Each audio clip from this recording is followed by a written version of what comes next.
Video, we're going to be creating a little game that is the solution to the challenge video from before. So in the video from before, we created a little bar using if statements and the idea of kind of like a game state that's checking if the bar should be moving up or down to just make a bar that moves up and down using the onStep function forever. It'll just keep doing this forever.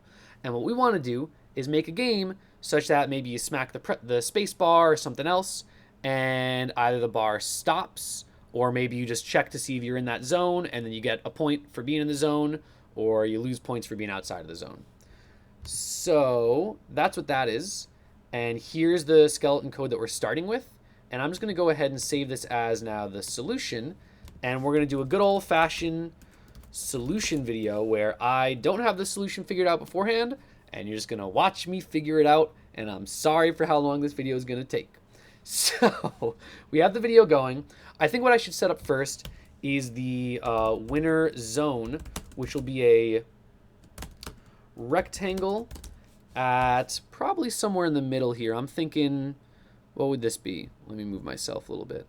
This is maybe 150 to 250, and we'll make it a little bit wider than it is tall. So 150 to 250. So 150 will be our starting Y, and the height, right? This is the X as a placeholder. This is going to be the width, I think, and then it goes to height. And the height, I want it to be 100. And the X, I'm going to start at 100, and the width, I want it to be 200. I think it'll look a little better if it's kind of a wide thing. Let's even just see if the zone looks good. That's probably too easy, but I do like how it looks. And now we're going to make the fill. We're going to make the fill equal. I like the lime green color, and this stops me from having to go into the documentation. And then let's make the opacity equal to, I think even just 15 will do it well. And let's see. Nope, 15 is not enough. Let's make it 50. That's an extreme change. That's pretty good. I don't really like the lime green for this. I want more of a neon green, but we got a winner zone, right? We got a spot where if I hit the space bar, we'll, we can check if we're inside of that zone or not. Great, we got a winner zone. And now we gotta have a, I guess we'll have a points. Points will equal a label at, let's put it in the top left corner, so we'll be at 0, not 0, let's be at like 10, I guess. Oops, sorry, the label should be starting at 0, that's the value, 10, and then we'll make the size equal 40. Let's see what that looks like. 10, 10 is not far enough. We're gonna go 20, 20. Ah, that looks okay.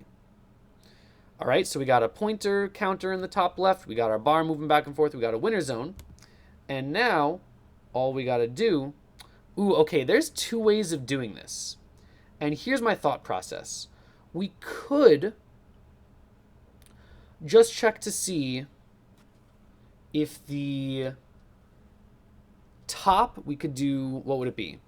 The bar.top, and check to see if the bar.top is, less than 250 and also greater than 150. That's one way of doing it. Let's try that out. So I'm going to probably solve this problem more than once just because I want to show a couple different ways that I might think of solving this for.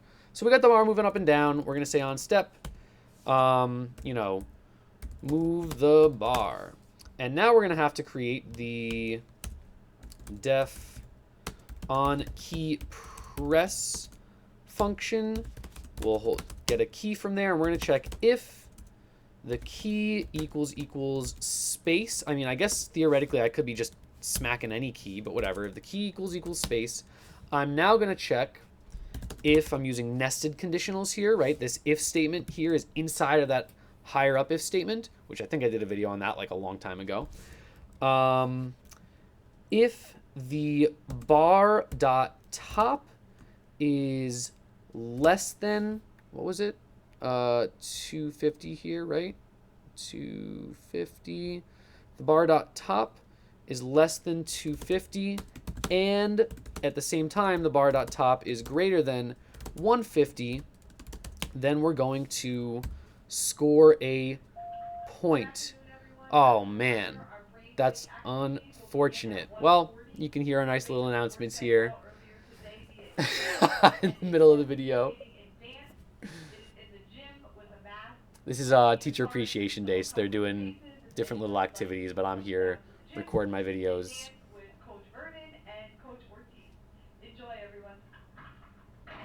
All right, let's keep going. So where was I? All right, so if we're in the winter zone, we are going to do our points dot value plus equals 1. We're going to add 1 to our points. And maybe I could do something more. If I was trying to make a game that feels good and has good feeling, I might, make something else pop up, some confetti, change the color of the screen, have a little thing, be like, whoa, great job. But I'm just going to say the points value plus equals. Maybe I'll do plus equals 5. And then, I'm going to do plus equals 1. I'm going to make it a mean game. And I'm going to say else, if I press the space key, and I'm not between 250 and 150, I'm going to say the points dot value minus equals 5. So don't mess it up. And now we're going to run this. And let's see. If I hit the space bar inside of the zone, I'm smacking the space bar inside of the zone. You get a point every time it goes up. And if I go outside of the zone, we're losing 5 points. You can even go negative. This game hates you. And I can, try to get the points back up. But it's real easy once you start messing up. It takes a long time to get back up there. This game's pretty easy, though, right? So, that's basically the game. We completed the challenge. I'm happy with that. The only thing I was going to do is, I don't like this. I don't like checking if the bar's top is between these arbitrary zones. Because what if I change my winter zone, right? What if I say, actually, I don't like the winter zone being quite in the middle. Maybe I'll move it over to 50.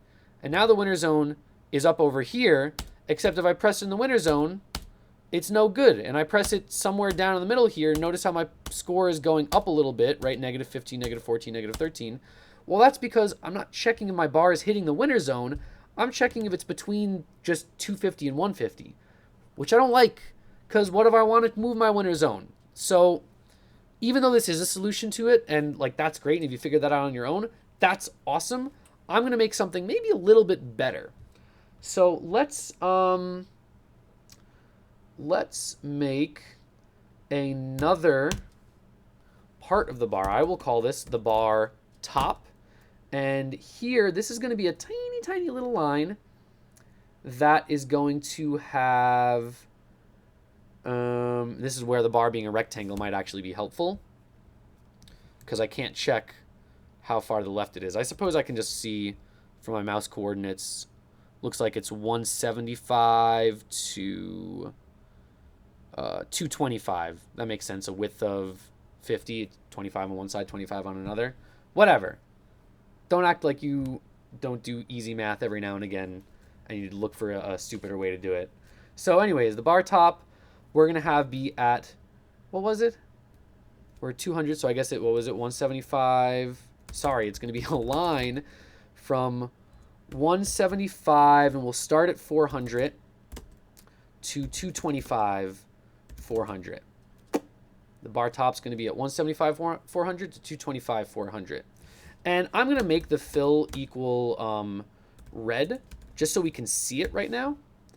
And notice we have a tiny little line over there that started where the other one did, right? And so what I want to do here is whenever I'm actually moving the bar, I'm going to set the bar top dot center Y to equal the bars, the bars top. Sorry about that. I don't like that. Oh, actually, I don't need to be doing this in this part. This should just be, no matter what happens on the step, I want the bar top to be set equal to the bar's top. So on step, no matter what, not inside of any if, we're going to set the bar top variable, its center Y, to be equal to our bar's top.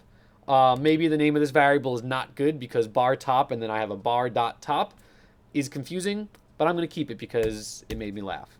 So now you'll notice we have that little red part following along with the bar. It's kind of hard to see, but hopefully you can see it. And what we're going to do with that now that we have a separate object, that's following the top of the bar, instead of checking when the space bar is pressed, if I'm between some random coordinates, let's use the hit detection that they have for us, right? I'm going to check if the winner zone dot hits shape, and then I'll check if it's hitting the bar top. And now we're zooming. So it works, right? I'm clicking the winner zone, and if I'm out of the winner zone, I lose points, and if I click in the winner zone, I gain points. Oh, I noticed. Ooh, look at that. You can get extra points every time you go through. It's dangerous though. Anyways, because it's not like, oh, you check once and then you can't do it again. If I do it quick enough, here, let me try and do it. So I'm at 0 points. Ooh, I got 2 points in that one time it went through because I was able to smack the spacebar twice while I was in the winner zone. That's kind of a bug that we might want to deal with, right? Maybe we want to set a state such that once you've hit it once in the winner zone, you have to wait till you leave the winner zone again, and then you leave that state. But I'm geeking out now. I'm sorry if that was hard to follow. Anyways, the whole idea was that instead of checking an arbitrary zone, I'm checking if the winner zone is hitting the bar top. And what that lets me do is I can move my winner zone to wherever I want. Maybe I want to move it down to 300. And even with down there, just moving it to 300, the program works without even having to be crazy about it. Oh, I tried to get 3 there. So I think we solved it.